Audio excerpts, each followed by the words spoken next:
Assalamualaikum warahmatullahi wabarakatuh. Alhamdulillahirabbil alamin. Wassalatu wassalamu ala asyrafil anbiya wa akramil mursalin Sayyidina Muhammadin wa ala alihi wa sahbihi ajma'in wa man tabi'ahum bi ihsanin ila yaumiddin, amma ba'du. Kaum muslimin dan muslimat rahimakumullah, setelah kita muji Allah Subhanahu wa taala dan bersalawat kepada Nabi kita Muhammad sallallahu alaihi wasallam, perlu kita mengingat sebuah ungkapan para ulama, likulli haditsin hadits. Setiap kejadian, tragedi itu ada hal penting yang harus kita bicarakan dan kita sampaikan. Pada saat ini terjadi wabah yang tidak hanya melanda negeri kita saja dan tidak hanya melanda negara-negara Islam, akan tapi melanda hampir seluruh dunia, atau mungkin melanda seluruh dunia.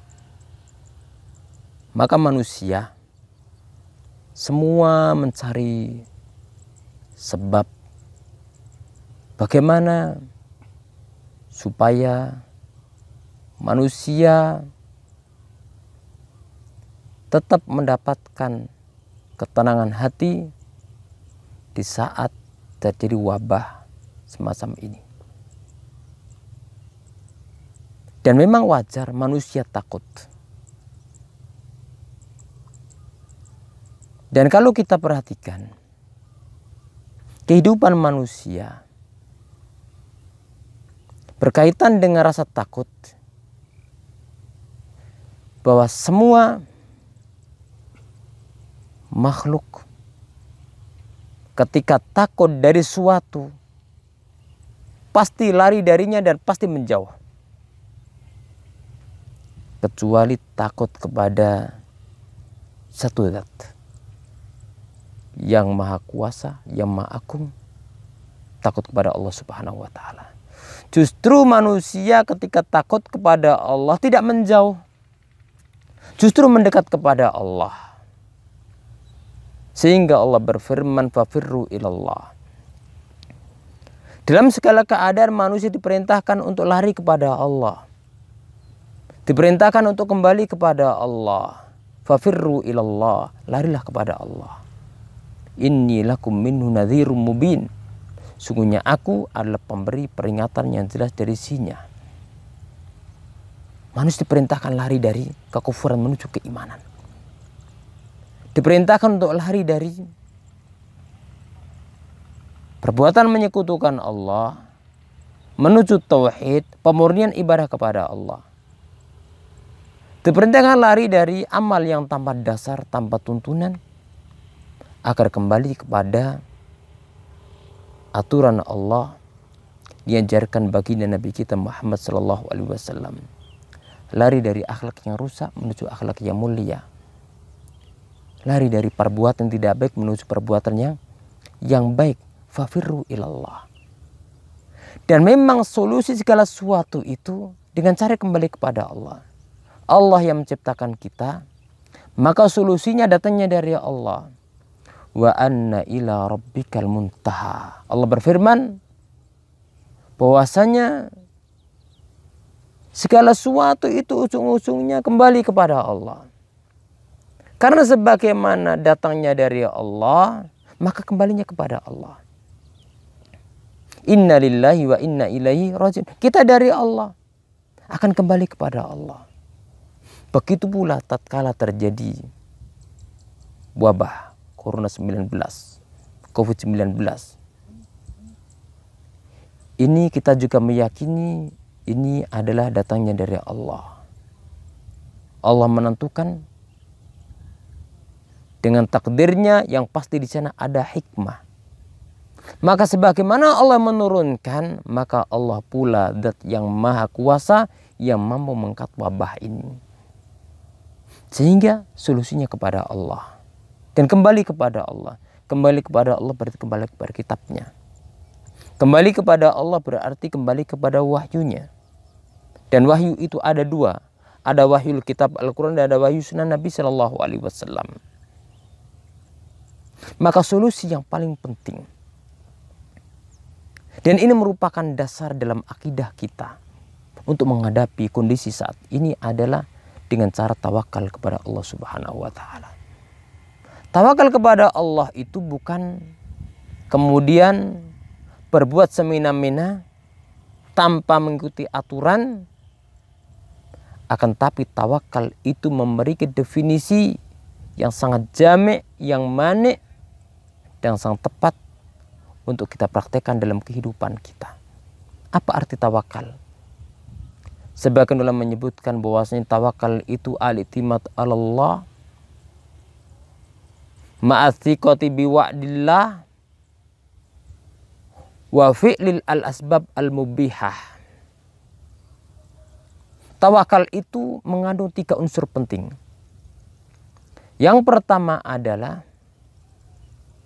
bergantung kepada Allah Subhanahu wa Ta'ala. Kita pasrah kepada Allah. Kita tawakal kepada Allah. Kita menggantungkan hati kita kepada Allah Subhanahu wa Ta'ala. Wa 'alallah falyatawakkalul mu'minun. Hendaknya orang yang beriman itu bertawakal hanya kepada Allah. Qul la yusibuna illa ma kataballahu lana huwa maulana. Allah berfirman, katakanlah Muhammad, tidak akan menimpa kita kecuali apa yang telah Allah tetapkan. Huwa maulana, Allah lah penolong kita. Maka semua tidak lepas daripada ketentuan Allah Subhanahu wa Ta'ala. Maka solusinya adalah kita kembali kepada Allah.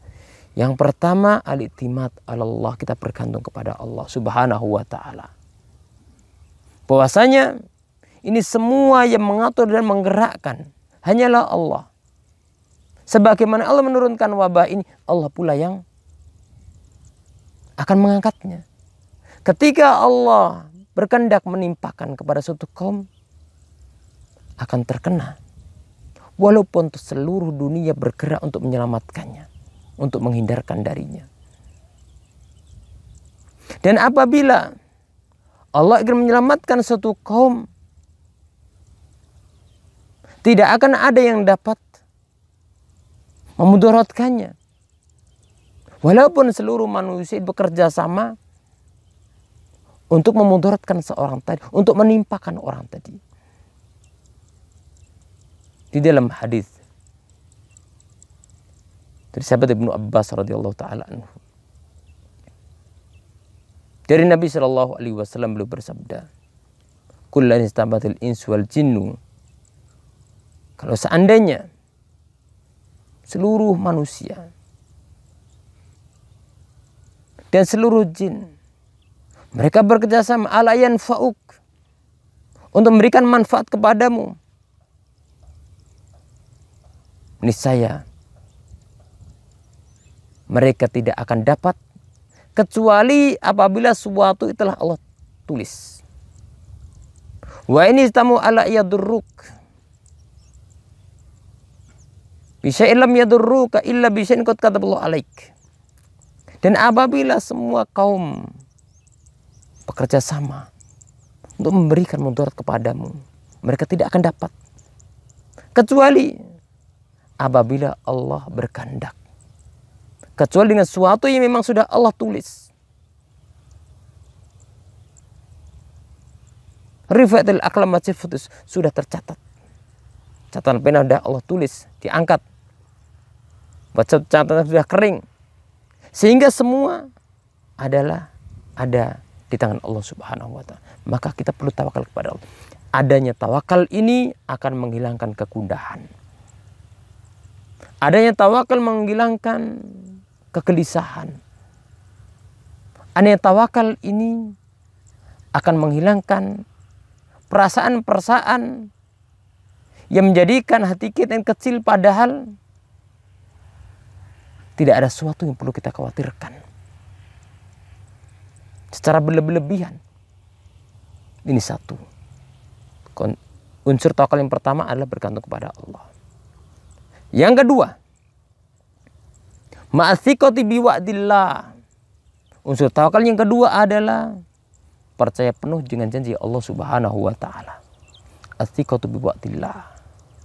Bahwasanya Allah ketika berkehendak mentakdirkan sesuatu yang menurut kita ini adalah keburuk, Allah tidak menghendaki keburukan yang mahdon, syaran mahdon, tidak. Pasti di sana ada hikmah agung yang Allah kehendaki. Bagi orang yang beriman, turunnya wabah ini menjadikan seorang beriman akan maha kuasanya Allah bertambah imannya. Akan memunculkan dalam hatinya begitu lemahnya manusia, begitu lemahnya dunia apabila berhadapan dengan kekuasaan Allah. Ini baru dengan makhluk yang tidak kelihatan. Maka ini berpengaruh pada keimanan seorang hamba. Maka seorang hamba hendaknya ingat bahwasanya ketika menghadapi seperti ini harus ada husnudzon kepada Allah, berprasangka baik kepada Allah. Dalam hadis qudsi Allah Subhanahu wa taala berfirman, "Ana inda dhanni 'abdi bi falyadhunna bi khaira." Aku sesuai dengan prasangka para hambaku. Maka hendaknya para hambaku berprasangka seperti apa dia kehendaki. Maka kita berprasangka baik kepada Allah, bahwasanya pasti ada hikmah yang agung di balik ini. Allah Subhanahu wa taala berfirman, wa asa an takrahu syai'a wa huwa khairul lakum. Bisa jadi kalian benci kepada suatu tapi itu baik bagi kalian. Maka kita berhusnuzon kepada Allah dan berbaik prasangka kepada Allah. Dengan ini Allah mengampuni dosa-dosa kita. Allah akan menjadikan kita orang-orang yang kembali kepada Allah dan tobat kepada Allah. Dan kita berprasangka kepada Allah, Allah akan segera mengangkat wabah ini. Maka husnudzon termasuk ibadah yang agung kepada Allah Subhanahu wa taala. Athiqa bi wa'dillah. Percaya dengan janji Allah. Di antara nama Al-Hakim, maka semua perbuatan Allah pasti mengandung hikmah yang agung. Terkadang hikmah itu kita ketahui. Terkadang diketahui sebagian, tidak diketahui sebagian yang lainnya. Terkadang ada hikmah Allah yang tidak ada yang mengetahuinya kecuali Allah Subhanahu wa taala. Falillahil hikmatul balighah. Yang jelas Allah memiliki hikmah yang sangat agung. Unsur tawakal yang ketiga adalah menjalankan sebab yang dibolehkan oleh syariat. Maka dalam menghadapi wabah ini ada dua sebab. Satu sebab maknawi. Sebab maknawi dengan tawakal tadi kepada Allah, dengan percaya kepada Allah Subhanahu wa taala. Di antaranya adalah dengan mendekatkan diri kepada Allah dan doa kepada Allah Subhanahu wa taala supaya Allah melindungi kita. Dan baginda Nabi Shallallahu alaihi wasallam pun mengajarkan doa kepada kita. Doa pagi petang, doa ketika mau keluar rumah, doa Allahumma inni a'udzubika minal barasi wal junni wa judamasil asqam. Perlindungan dari penyakit-penyakit yang mengerikan. Mengajarkan kepada kita. Ini adalah sebab maknawi yang hendaknya seorang hamba menggunakannya doa. Kemudian di antaranya adalah dengan perbuatan baik. Sedekah. Mengeluarkan zakat ini Ramadan. Terutama zakat mal. Para saudagar, para pengusaha, orang yang berikan ke lapangan harta. Jangan lupa, perhatikan orang-orang sekitar. Diperhatikan tetangga-tetangganya. Apakah ada orang yang kelaparan, yang tidak bisa makan. Diperhatikan orang sekitar. Apakah ada orang yang kesulitan dalam kondisi semacam ini. Disebabkan dampak daripada COVID-19 ini. Diperhatikan. Ini bagian daripada ta'awun al-birri wa taqwa. Bekerja sama dalam kebaikan, dalam ketakwaan. Wa ta'awun al-birri wa taqwa wa la ta'awun al-ismi wal udwan. Dan baginda Nabi Shallallahu alaihi wasallam bersabda, La yu'minu ahadukum hatta yuhibba li akhihi ma yuhibbu li nafsihi. Tidak sempurna iman seorang muslim. Tidak sempurna iman seorang dari kalian sampai dia mencintai kebaikan untuk orang lain sebagaimana dia mencintai kebaikan untuk dirinya sendiri. Maka sebagaimana kita mencintai diri kita, maka hendaknya kita juga cinta kepada orang-orang kaum muslimin. Orang-orang yang mungkin terkena dampak dari wabah ini sehingga kesulitan makan, maka perlu diperhatikan juga. Ini bagian daripada sebab. Dari Rasul bersabda bahwasanya perbuatan baik, sunaiul ma'ruf, itu yaki dapat melindungi daripada mara bahaya. Maka doa termasuk wasilah yang Allah berikan kepada kita. Dan Allah cinta untuk supaya kita doa kepadanya. Rasulullah pun mengajarkan kepada kita demikian. Di samping sebab maknawi, maka sebab hissi. Sebab yang tampak. Seperti menjaga diri dari kerumunan manusia. Ini juga termasuk sebab hissi. Begitu pula membersihkan diri kita, membersihkan lingkungan kita, ini juga termasuk sebab hissi yang diperintahkan. Menjauhi kerumunan manusia, sebab-sebab yang dapat menjadi sebab tersebarnya wabah ini diputus. Lihat bagaimana Nabi Shallallahu Alaihi Wasallam ketika didatangi seorang yang dalam keadaan baros, kena lepra, mau membaiat Nabi Shallallahu Alaihi Wasallam, Rasulullah tidak jabat tangan dan beliau mengatakan, "Qad bay'nak, kami sudah membaiatmu." Berarti solusi yang sekarang disampaikan oleh para dokter ternyata sudah jauh sudah disampaikan oleh baginda Nabi Shallallahu Alaihi Wasallam. Qad bay'nak. Begitu pula berkaitan menjaga diri.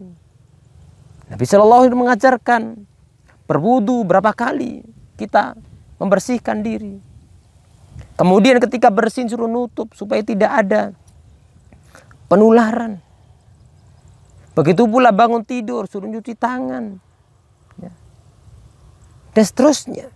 Kebersihan Islam, keindahannya tampak oleh sebagian orang yang mungkin tertutup sebelumnya.